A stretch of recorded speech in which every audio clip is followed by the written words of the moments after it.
Hello guys, Pooja's ভ্লগে তোমাদের সবাইকে স্বাগত। আশা করছি তোমরা সবাই ভালো আছো আর আমিও খুব ভালো আছি। তোমরা সবাই দেখতে পাচ্ছ যে এখানে পুজো হচ্ছে। তো কী পুজো হচ্ছে তোমরা কি জানো এটা?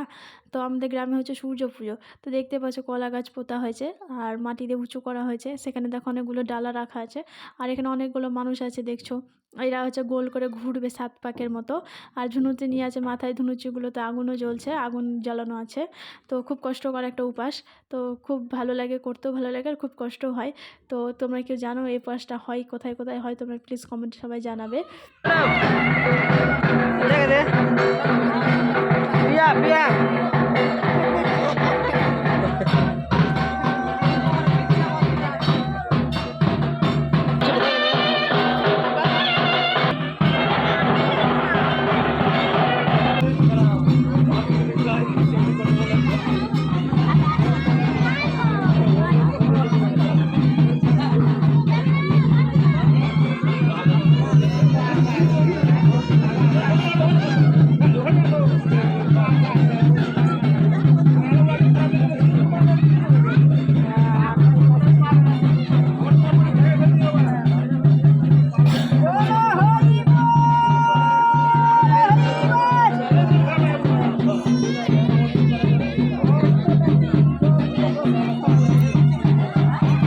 আর ভিডিওটা কেমন লাগলো তোমরা সবাই প্লিজ জানাবে। প্লিজ লাইক, কমেন্ট আর শেয়ার করে দেবে। Okay, by.